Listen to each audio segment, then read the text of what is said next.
belangrijkste nieuws uit Curaçao in het Nederland. Access Journaal, vers van de pers.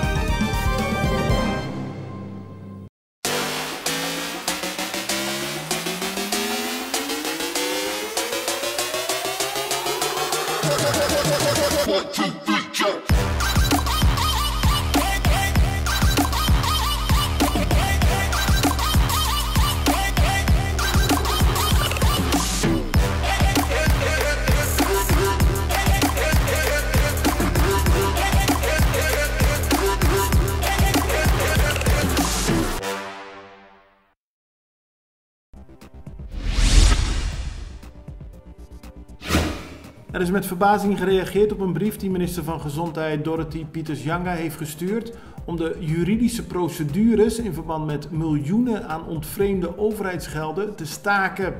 Het gaat om een zaak tegen oud-bestuurders Ali Abdallah en Milton Yarzakaray. Zij zouden namens de Stichting Bureau Ziektekostenvoorzieningen miljoenen in eigen zak hebben gestoken. Vereffenaars zijn al lange tijd bezig om dat geld terug te krijgen, maar nu heeft de minister aan de vereffenaars gezegd dat ze daarmee moeten stoppen. Gisteravond is het 8e verkeersslachtoffer van dit jaar gevallen op Curaçao. Het gaat om een 35-jarige man die werkzaam was bij de brandweer. Hij is bij een ongeluk met zijn motor op straat terechtgekomen. De man is kort erop overleden. Politie en ambulance waren snel ter plaatse, maar konden niets meer voor de man doen. Na Colectra, nós toma tempo para servir ora com mais de comunibo. Llama no centro de cliente na telefone 0800-035 de jaluna para viernes voor die setor de mente te setor de noite para turno serviço nan of patrão cita. Se você traz cita para sabra, também por hora. Por escolher para trabalhar riba aqualectra.com e aproveitar a mesura, põe o documento na cerca para visita cerca nós vai mais fácil. Sim, Aqualectra su centro de cliente horta clapa servibo na e momento como ta kumini abo.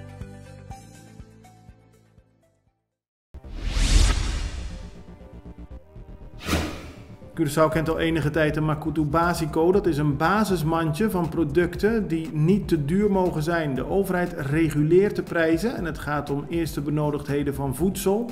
Daar zijn nu door minister van Economische Ontwikkeling Rui Sandro Seintje verschillende hygiënische producten aan toegevoegd. In totaal gaat het om 50 producten waarvan de overheid de prijs bepaalt. Gevangenen van de SDKK hebben het honkbalveld bij Corralspecht opgeknapt. Het is klaargemaakt voor de komst van Ozzy Albies. De Curaçaose honkballer won enkele weken geleden de World Series met de Atlanta Braves. Begin december wordt hij op Curaçao verwacht en zullen er veel activiteiten plaatsvinden. Onder meer op het honkbalveld bij de wijk waar hij is opgegroeid.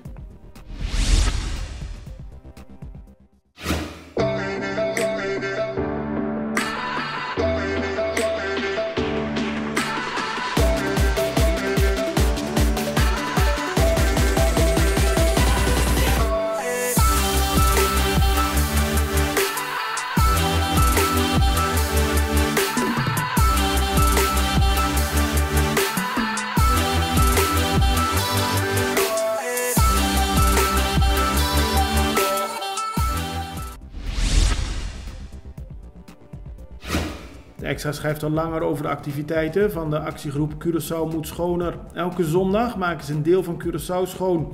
Afgelopen zondag gebeurde dat opnieuw in de buurt van de rotonde bij Zeegu.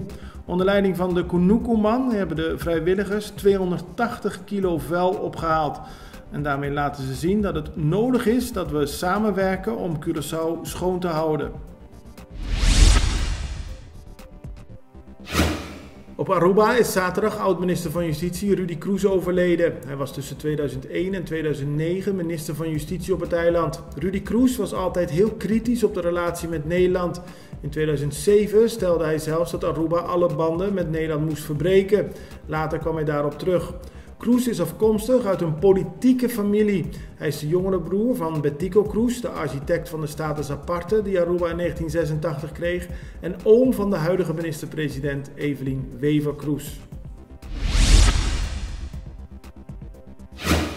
Sinterklaas is op Curaçao aangekomen. Samen met zijn gekleurde vrienden kwam hij met verschillende boten op het eiland aan. De komende periode zal hij op verschillende plekken op het eiland te zien zijn. De aankomst van Sinterklaas was alleen virtueel te volgen. Het heeft onder meer te maken met de huidige coronamaatregelen, maar ook met het feit dat de overheid geen subsidie meer verleent voor de aankomst van Sinterklaas. Het belangrijkste nieuws uit Curaçao in het Nederland. Access Journaal, vers van de pers.